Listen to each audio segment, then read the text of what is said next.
प्रवर्धक के रूप में। ठीक है, ये अगला टॉपिक है जो हम डिस्कस करने वाले हैं और इम्पॉर्टेंट टॉपिक है, पूछ लिया जाता है अक्सर ये, तो इसको हम चर्चा करेंगे। इसमें कई चरण हैं, कई स्टेप हैं, हम उन सभी को समझेंगे बहुत आसानी से। ठीक है, सबसे पहले हम ये देख लेते हैं कि प्रवर्धक क्या है और उसके बाद में हम ट्रांजिस्टर को प्रवर्धक के रूप में कैसे इस्तेमाल कर सकते हैं। उसके बाद में हमारा जो ट्रांजिस्टर होता है वो कई टाइप का होता है, कई विन्यास में होता है, कई कॉन्फ़िगरेशन में होता है। जैसे आपका उभयनिष्ठ आधार है, उभयनिष्ठ उत्सर्जक है, उभयनिष्ठ संग्राहक है। तो इन सब का क्या हम जो है प्रवर्धक के रूप में इस्तेमाल कर सकते हैं, तो वो सारी चीज़ें हम देखेंगे। और दूसरी चीज़ है प्रवर्धक के रूप में जब हम इनका इस्तेमाल करते हैं तो क्या क्या हमको लाभ मिलते हैं। ठीक है, जैसे आपका एसी धारा लाभ है और उसके बाद में एसी वोल्टेज लाभ है, एसी शक्ति लाभ है। ये सारी चीज़ें हम लोग समझने वाले हैं स्टेप बाय स्टेप। ठीक है, तो ध्यान से इसको देखिए ताकि आपको अच्छे से क्लियर हो जाए। सबसे पहले हम देखते हैं प्रवर्धक क्या होता है, बिकॉज अंग्रेजी में इसको बोलते हैं एम्पलीफायर कहते हैं। ठीक है, तो पहले हम ये जान लेंगे कि प्रवर्धक क्या है, फिर देखेंगे कि प्रवर्धक के रूप ट्रांजिस्टर को जो है हम प्रवर्धक के रूप में कैसे इस्तेमाल कर सकते हैं, वो चीज़ देखेंगे। ठीक, प्रवर्धक क्या है? प्रवर्धक भैया कुछ और नहीं है, ये आपका जो है आपके पास जो रहे एसी वीक सिग्नल रहे, ठीक है, वीक सिग्नल रहे, उसी को ये स्ट्रांग सिग्नल में बदल देता है। एसी वीक सिग्नल को स्ट्रांग सिग्नल में बदल देता है। ठीक है, इतना ही काम करता है ये। यानी आप ऐसे कह सकते हो, इसकी अगर परिभाषा बतानी हो कि प्रवर्धक क्या है, तो प्रवर्धक एक ऐसी युक्ति है जो दुर्बल प्रत्यावर्ती वोल्टेज को दुर्बल प्रत्यावर्ती वोल्टेज के सिग्नल को, या आप कहिए तरंग रूप को बिना परिवर्तित किए, बिना बदले उसकी क्षमता को बढ़ा देता है। तो इस घटना को जो है प्रवर्धन कहते हैं। और जिस डिवाइस की मदद से या जिस विधा की मदद से ऐसा होता है उसको हम प्रवर्धक कहते हैं। तो ये जो प्रवर्धक है, प्रवर्धक क्या है? जो वीक सिग्नल रहेगा हमारे पास उसको क्या कर देगा, उसमें उसके तरंग फॉर्म को बिना बदले, मतलब कह सकते हो जो तरंग रूप होता है, जैसे हमने देखा था ना एसी वोल्टेज जो सिग्नल होता है उसका तरंग रूप होता है, तो उसके तरंग रूप को बिना बदले हुए उसकी क्षमता को बढ़ा देता है, अर्थात उसके एम्पलीट्यूड को बढ़ा देता है, आयाम बढ़ा देता है। अब इसको अगर हम प्रैक्टिकली रूप से समझें कि इसका क्या मतलब है कि क्षमता को बढ़ा देना, तो जैसे आप समझ सकते हो कि मोबाइल में जब आप कोई वीडियो वगैरह देखते हो तो उसका या गाना सुनते हो तो उसका जो आवाज़ होता है ज़्यादा से ज़्यादा एक कमरे तक या थोड़ा और उसके एरिया तक ही जाता है। लेकिन अगर उसी मोबाइल में जो बजने वाला गाना होता है उसको हम किसी बड़े साउंड में, बड़े सोर्स में जब लगा देते हैं तो काफ़ी दूर के क्षेत्र में उसको वो हमको सुनाई पड़ता है। तो क्या किया गया, लेकिन ऐसा नहीं है कि जब काफ़ी दूर क्षेत्र में सुनाई पड़ता है तो ऐसा नहीं होता है कि आवाज़ भी बदल जाती है। आवाज़ नहीं बदलता है, गाना वही रहता है जो बज रहा होता है, लेकिन उसकी क्षमता जो है बदल जाती है, क्षमता उसकी बढ़ जाती है। पहले इसमें क्या था कि जो हमारा सिग्नल था वो वीक सिग्नल था। पहले जो साउंड था मोबाइल में आप खाली गाना बजा रहे थे वो आपका वीक सिग्नल था, और उसको जब बड़े साउंड में हमने बजाया तो फिर वो हमारा क्या हो गया, स्ट्रांग सिग्नल हो गया। तो वही चीज़ हम लोग यहाँ पे समझने वाले हैं। ये प्रैक्टिकली तौर पर आप ऐसे देख सकते हो कि जो प्रवर्धक होता है वो वीक सिग्नल को जो है क्या कर देता है, स्ट्रांग सिग्नल में कन्वर्ट कर देता है। अब वीक सिग्नल और स्ट्रांग सिग्नल का मतलब आप समझ सकते हो, वही मोबाइल वाला कॉन्सेप्ट कि मोबाइल में यदि गाना बजा रहे हो तो आपका वो वीक सिग्नल की तरह से समझ सकते हो। उसके बाद में जब आप किसी बड़े साउंड में आप वही चीज़ अप्लाई कर रहे हो, वही गाना बजा रहे हो, तो जो है उसका एम्पलीट्यूड हो जाएगा। क्योंकि आप जानते हो कि जो जितनी तेज़ आवाज़ रहती है, साउंड जो रहता है जितना तेज़ रहता है उसका एम्पलीट्यूड उतना ही ज़्यादा रहता है ना। तो इस तरह से ये चीज़ हो गई। यानी मुझे उम्मीद है कि आपको ये प्रवर्धक समझ में आया होगा। प्रवर्धक एक ऐसी युक्ति होती है, यानी एम्पलीफायर एक ऐसी डिवाइस होती है जो वीक सिग्नल को, एसी वीक सिग्नल को उसके वेव फॉर्म को बिना कन्वर्ट किए, विदाउट चेंजिंग वेव फॉर्म है ना, उसके वेव फॉर्म यानी तरंग रूप को बिना परिवर्तित किए हुए उसको, उसकी क्षमता को इंक्रीज कर देता है, क्षमता को बढ़ा देता है। ठीक है, तो ये चीज़ है।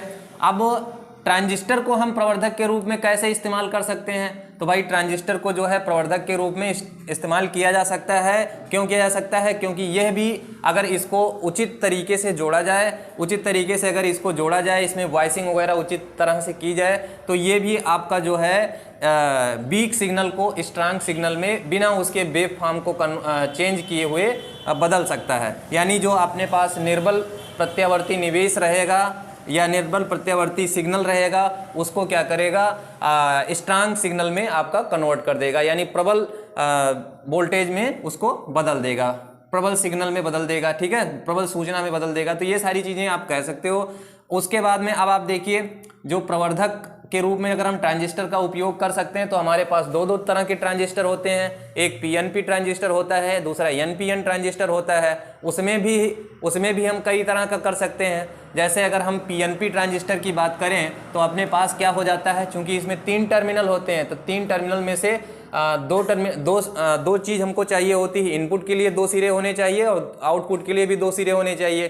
तो एक को हम हमेशा कॉमन करते हैं। तो जब कॉमन करते हैं, एक को हम हमेशा कॉमन करते हैं, तो इस कॉमन करने की युक्ति के आधार पर जो है हमारे ट्रांजिस्टर पीएनपी ट्रांजिस्टर में भी 3 तरह के हो जाते हैं। जैसे आपका उभयनिष्ठ आधार प्रवर्धक हो गया, उभयनिष्ठ आधार हो गया ट्रांजिस्टर, उभयनिष्ठ उत्सर्जक ट्रांजिस्टर हो गया, उभयनिष्ठ संग्राहक ट्रांजिस्टर हो गया। तो इस आधार पर अगर देखा जाए तो एम्पलीफायर भी 3 तरह के हो जाएंगे, खाली किसमें, पीएनपी ट्रांजिस्टर में, ठीक है। पीएनपी ट्रांजिस्टर में कौन सा हो जाएगा, आपका उभयनिष्ठ आधार प्रवर्धक हो जाएगा, उभयनिष्ठ उत्सर्जक प्रवर्धक हो जाएगा, उभयनिष्ठ संग्राहक प्रवर्धक हो जाएगा। ये खाली पीएनपी के विषय में मैंने बोला। अब अगर यही चीज एनपीएन में आप देखोगे तो वहां पर भी उभयनिष्ठ आधार ये हो जाएगा, एनपीएन के लिए भी उभयनिष्ठ उत्सर्जक प्रवर्धक हो जाएगा, उभयनिष्ठ, यानी कुल मिला के अगर ओवरऑल देखा जाए तो 6 प्रकार का होगा। इतना सारा हमारे सिलेबस में नहीं है। हमारे सिलेबस में खाली और खाली क्या है, यही वाला है, उभयनिष्ठ उत्सर्जक प्रवर्धक। तो हम यही पढ़ेंगे और ये चीज दोनों के लिए हमको पढ़ना है। दोनों के लिए पढ़ने का मतलब पीएनपी के लिए भी हमको पढ़ना है उभयनिष्ठ उत्सर्जक प्रवर्धक की भांति, और उसके बाद में एनपीएन के लिए भी हमको पढ़ना पड़ेगा। यही उत्सर्जक जो है, उभयनिष्ठ उत्सर्जक जब किया जाएगा, यानी कॉमन एमीटर जब किया जाएगा, तो उसमें पीएनपी और एनपीएन दोनों के लिए एम्पलीफायर के रूप में उसका कैसे हम प्रयोग कर सकते हैं, वो दोनों को पढ़ना है। वो अपने दोनों सिलेबस में है, ठीक है। तो ये चीज ध्यान रखेंगे। अब इसमें से हम पहला वाला चूज कर लेते हैं। हम ले रहे हैं कि पीएनपी ट्रांजिस्टर उभयनिष्ठ उत्सर्जक प्रवर्धक की भांति, हम यही पढ़ेंगे, ठीक है। अब इसके लिए जो परिपथ प्रतीक होगा, कैसे परिपथ उसका बनेगा, वो इस तरह से हम यहाँ पर हमने शो किया हुआ है, ठीक है, दिखाया है। अब इसमें क्या क्या चीजें हैं, बस उसको हम समझ लेते हैं। इसमें वॉइसिंग कैसे करते हैं, यही इंपॉर्टेंट है, ठीक। तो अब आप देखिए, अच्छा अभी जैसे मैंने एक उदाहरण दिया था कि अगर मोबाइल है, मोबाइल में हम गाना बजा रहे हैं और वो स्लो बजेगा, अगर हम वही गाना उसी मोबाइल के थ्रू किसी डाटा केबल से जो है हम उसको अगर उसमें जोड़ देते हैं, बड़े साउंड में जोड़ देते हैं, तो हमारा क्या होता है, वो वही साउंड जो है बहुत तेज़ी से बजने लगता है। और वही साउंड जो होता है बहुत तेज़ी से बजने लगता है, इसका क्या तात्पर्य हो गया, इसका मतलब ये हो गया भैया कि वो कहीं ना कहीं कुछ चीज़ें ऐसी उसमें ज़रूर होंगी जिसकी वजह से वो बहुत तेज बजने लगता है, ठीक है। यानी उसका हो जाता है एम्प्लीफिकेशन हो जाता है, यानी उसका हो जाता है प्रवर्धन हो जाता है। तो प्रवर्धन कैसे हो पाता है, उसके लिए हमारे पास क्या ऐसी चीज़ें आ जाती हैं जिसके कारण प्रवर्धन हो जाता है उसी आवाज़ का। तो उसके लिए आपको ये चीज़ें ध्यान देनी पड़ेंगी। एसी धारा लाभ हो जाता है, एसी वोल्टेज लाभ होता है, एसी शक्ति लाभ होता है, जिसके कारण जो हमारा वीक सिग्नल था वो हमारा अब स्ट्रांग सिग्नल में कन्वर्ट हो जाता है। यानी कहने का मतलब है जो निवेशी एसी वोल्टेज था और भी वीक वाला है ना, वीक देखिए, इसका आप एम्पलीट्यूड देखिए तो ये कितना है, ऐसे छोटा सा है, यहाँ पे एम्पलीट्यूड देखिए तो बड़ा सा हो जा रहा है, ठीक है। ये अलग बात है कि इसमें कलांतर होता है, जो ये है, ये चीज़ है और ये चीज़ है, दोनों में आपको कलांतर नजर आएगा और वो भी 180 डिग्री का कलांतर नजर आएगा, ठीक। तो वो चीज़ भी हम देखेंगे, लेकिन पहले हम इसका जो है परिपथ प्रतीक समझ लेते हैं ध्यान से। देखिए हमने क्या लिया हुआ है, हमने ट्रांजिस्टर लिया है, कौन सा ट्रांजिस्टर लिया है, पीएनपी ट्रांजिस्टर लिया है। तो ये अपना हो गया P, ये हो गया N और ये हो गया P, ये दोनों टर्मिनल इस तरह से हो गए, ठीक है। PNP अपना ये हो गया। अब फिर क्या है, इसमें हमने एमीटर, चूंकि हमने कहा है कि उत्सर्जक उभयनिष्ठ उत्सर्जक है, तो उभयनिष्ठ उत्सर्जक का मतलब ये हो गया कि जो उत्सर्जक अपना रहेगा वो आपका आउटपुट के साथ भी जुड़ा रहेगा और वो ही आपका इनपुट के साथ भी जुड़ा रहेगा, मतलब दोनों में कॉमन रहेगा, ठीक। तो इस तरह से हम जो है इसको कॉमन कर देंगे, और कॉमन करने के लिए जो हम दिखाते हैं वो हम इसको अर्थिंग करके ऐसे यहाँ पे दिखा देते हैं। ठीक, अपना जो ध्यान देने की यहाँ पर विशेष बात है, जब आपका पीएनपी ट्रांजिस्टर या एनपीएन ट्रांजिस्टर भी अगर लोगे तो भी ये जो सर्किट रहेगा, मतलब इधर वाला, यानी आप कह सकते हो बेस और एमीटर वाला जो टर्मिनल रहेगा वो आपका क्या होना चाहिए, अग्र अभिनत होना चाहिए। ये चीज़ ध्यान देने की ज़रूरत है, अग्र अभिनत होना चाहिए। और उसके बाद में ये वाला जो है यानी कलेक्टर और एमीटर के बीच में जो आपका ये परिपथ रहेगा वो आपका पश्च दिशिक होना चाहिए या पश्च अभिनत होना चाहिए। ठीक है, तो इसकी इस तरह से हम इसको जोड़ेंगे कि अपना ये चीज़ कम से कम कंप्लीट होना चाहिए कि अग्र अभिनत ये हो जाए और ये पश्च अभिनत हो जाए। तो इसके लिए हम करेंगे क्या भाई, आप देखो ये जो निगेटिव टर्मिनल है यन क्षेत्र है उसके बैटरी के निगेटिव टर्मिनल से जोड़ देंगे, और जो पी क्षेत्र है आप देखिए पी क्षेत्र को हमने बैटरी के पॉजिटिव टर्मिनल से जोड़ दिया है। तो इस तरह से अपना ये कैसे हो गया, ये अपना हो गया अग्रदिशिक हो गया। यहाँ पे अगर आ जाओ तो देखिए पी क्षेत्र को हमने क्या किया है बैटरी के निगेटिव टर्मिनल से, और यहाँ पे जो पी क्षेत्र है या आप ऐसे कह सकते हो यहाँ पे चूंकि पी क्षेत्र को हमने किससे जोड़ा है, निगेटिव टर्मिनल से जोड़ा हुआ है, इसलिए अपना ये हो गया पश्च दिशिक हो गया। ठीक, तो ये चीज़ें हम ध्यान रखेंगे। अब हमारा ये अग्र अभिनत हो गया और ये पश्च अभिनत हो गया। अब यहाँ पर होगा क्या, इसी के जो हमारा बेस और एमीटर है, बेस और एमीटर के सिरों के बीच में हम लगाएंगे अपना निवेशी वोल्टेज। जो भी हमें सिग्नल, मतलब कहने का ये है कि जो भी हमें जिसका हमें प्रवर्धन करना है, जिस भी डाटा का हमें प्रवर्धन करना है उसको हम कहाँ लगाएंगे। जैसे आप कह सकते हो मोबाइल में जो साउंड आपने बजाया था उस साउंड को जो है मोबाइल में आप लगाओगे, और उसके बाद में उसके दूसरे टर्मिनल को आप कहाँ लगाओगे, बड़े साउंड में लगाओगे।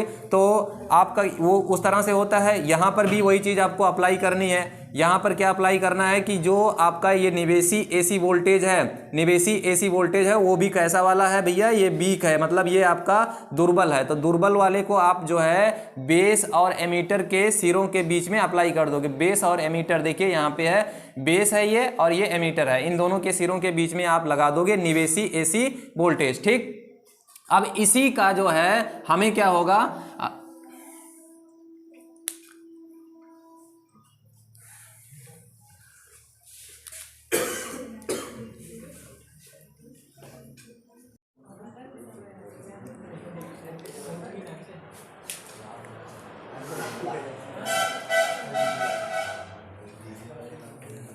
देखो भैया यहाँ पर अब क्या है कि जब हम निवेशी एसी वोल्टेज बेस और एमीटर के बीच सिरों के बीच में हम लगा देंगे तो हमें जो निर्गत एसी वोल्टेज होगा वो कहाँ पर प्राप्त होगा, वो हमें कलेक्टर और एमीटर के सिरों के बीच में प्राप्त होगा। यानी संग्राहक और उत्सर्जक के सिरों के बीच में हमको वो चीज़ प्राप्त होगी। जब हम आधार और उत्सर्जक के बीच में निवेशी एसी वोल्टेज लगाएंगे तो हमको जो है संग्राहक और उत्सर्जक के सिरों के बीच में निर्गत एसी वोल्टेज प्राप्त होगा। ये क्यों प्राप्त होगा, क्योंकि हमको कुछ लाभ होता है, कुछ लाभ होता है। कौन सा लाभ होता है भैया, वो हम देखेंगे। एसी धारा लाभ होता है, एसी वोल्टेज लाभ होता है और एसी शक्ति लाभ होता है, जिसके कारण हमारा क्या होता है, जो वीक सिग्नल था वो स्ट्रांग, यानी जो दुर्बल सिग्नल था वो अब प्रबल सिग्नल में कन्वर्ट हो जाता है। समझ रहे हो ना। अब ये एसी धारा लाभ क्या है, तो एसी धारा लाभ को समझने के लिए हम जो है इसके पहले थोड़ा सा अगर यहाँ पर जंक्शन रूल लगाया जाए, यहाँ पर जंक्शन रूल लगाया जाए तो जंक्शन रूल हम अगर यहाँ पे लगाएंगे तो हम देखेंगे कि आई बराबर किसके बराबर होगा। देखिए आई जो है जा रहा है और जंक्शन पर अगर आप खड़े हो जाएं तो आई आपसे दूर जा रहा है और आई सी और आई बी आपकी तरफ आ रहा है, जिसके कारण आई बराबर आप लिख सकते हो आई बी प्लस आई सी हो जाएगा। ठीक है, तो ये ध्यान रखिएगा ये चीज़। इसी के कारण मतलब करंट में जो वेरिएशन होगा, ये दोनों जो करंट, तीनों करंट हैं, बेस, कलेक्टर और एमीटर, इन सब में जो वेरिएशन होगा वो इसी के अकॉर्डिंग होगा। ठीक है, एक अगर बढ़ेगा तो दूसरा घटेगा, दूसरा घटेगा तो पहला बढ़ेगा। ठीक है, तो इस तरह से ऐसे ये कन्वर्ट होता रहता है, बदलता रहता है। अब आपको जो है एक चीज़ और ध्यान देनी है कि ये चीज़ हो गया। अब अगर आप इस यहाँ पर जो है वोल्टेज की बात करो कि वोल्टेज BCE बराबर कितना होगा, BCE बराबर आपका हो जाएगा BCC माइनस यहाँ पर अगर मैं लोड रेजिस्टेंस जो मैंने लगाया उसको IRL कह दूं और इसमें बहने वाली जो करंट है उसको IL कह दूं, ठीक है। तो यहाँ से हम कह सकते हैं IL और BCE equal to BCC minus IL और RL, ठीक है। तो या आप यहाँ पर IC भी बोल सकते हो क्योंकि वही करंट इसमें सप्लाई होगी, जो लोड करंट होगा वो आपका कलेक्टर करंट के बराबर होगा। तो BCE बराबर BCC माइनस ICRL, ठीक है। तो ये वोल्टेज में वेरिएशन होगा, कहाँ के वोल्टेज में वेरिएशन होगा, जो हमारा निर्गत AC वोल्टेज सिग्नल होगा, ठीक। अब अगर हम AC धारा लाभ की बात करें तो AC धारा लाभ हमारा क्या होता है भाई, जो ये AC धारा लाभ की हम बात कर रहे हैं ना, तो हमारा जो इसमें बदलाव हो रहा है संग्राहक धारा क्या है भाई, संग्राहक धारा है IC और संग्राहक धारा में परिवर्तन, और उसके बाद में उसके संगत जो है उसके संगत आधार धारा में परिवर्तन है ना, आधार धारा में परिवर्तन। तो ये हम कह देते हैं डेल्टा IB। कब? जब हमारा एक कांस्टेंट BCE है, कांस्टेंट BCE पर जो इसमें वेरिएशन होता है उसके दोनों के अनुपात को क्या कहते हैं, हम AC धारा लाभ कहते हैं। AC धारा लाभ को हम बीटा से प्रदर्शित करते हैं, तो बीटा इक्वल टू हो जाएगा delta IC upon delta IB at constant BCE, ठीक। तो ये चीज़ ध्यान रखेंगे। दूसरा चीज़ है AC वोल्टेज लाभ, इसमें कितना होता है। AC वोल्टेज लाभ की अगर हम बात करें तो AC वोल्टेज लाभ जो हमारा हो जाएगा वो आप ऐसे कह सकते हो कि जो BCE है, ठीक है, BCE है, BCE में परिवर्तन और बटे आपका हो जाएगा BBE में परिवर्तन, BBE में परिवर्तन। तो फाइनली इसको हम AB से रिप्रेजेंट करते हैं, AB से ऐसे रिप्रेजेंट करते हैं, और ये हो जाएगा डेल्टा BCE। डेल्टा BCE का मतलब क्या है, डेल्टा BCE आप जो है यहाँ से निकाल सकते हो, ये हो जाएगा डेल्टा IC और उसके बाद में B इक्वल टू IR होता है ना, तो यहाँ पे हो जाएगा R आउटपुट ले लीजिए, यहाँ पर जो इन आउटपुट रेजिस्टेंस है ना, वो वाला यहाँ पर ले लीजिए, और इसके बाद में डेल्टा IB, ठीक है, इसी तरह से, और R इनपुट यहाँ पे हम ले लेंगे। तो फाइनली हमको क्या मिल जाएगा, आप चाहो तो देखो ये चीज़ लिखा हुआ है आपका, क्या लिखा हुआ है, ये आपका लिखा हुआ है धारा लाभ लिखा हुआ है, और ये धारा लाभ अगर लिखा हुआ है, और ये क्या लिखा हुआ है, प्रतिरोध लाभ लिखा हुआ है, ठीक है। तो धारा लाभ को हम बीटा से ऐसे कह दिए, और यहाँ पे हम लिख देंगे प्रतिरोध लाभ, ठीक। कुछ बोला है भैया? अच्छा,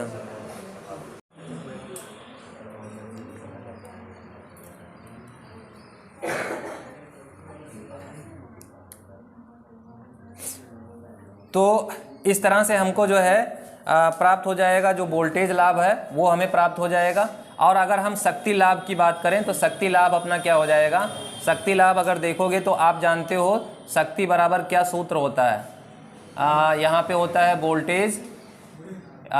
वोल्टेज इंटू धारा, ठीक है, ये होता है। तो यहाँ पे आप कह दो वोल्टेज लाभ, यहीं पे आप जोड़ दीजिए टर्म लाभ दोनों में, तो धारा लाभ और वोल्टेज लाभ का जब मल्टीप्लाई करेंगे तो हमेशा हमको शक्ति लाभ मिलेगा। तो वोल्टेज लाभ क्या है, वोल्टेज लाभ हमने यहाँ पे अभी कैलकुलेट किया हुआ है, वो है बीटा इंटू प्रतिरोध लाभ। तो बीटा इंटू प्रतिरोध लाभ और गुणे में हो जाएगा हमारा धारा लाभ। तो धारा लाभ अपना क्या होता है, बीटा होता है, तो बीटा यहाँ पे लिख लिए। कुल मिला के बीटा और बीटा दो बार है तो मल्टीप्लाई हो जाएगा, यानी बीटा स्क्वायर इंटू प्रतिरोध लाभ, ठीक है।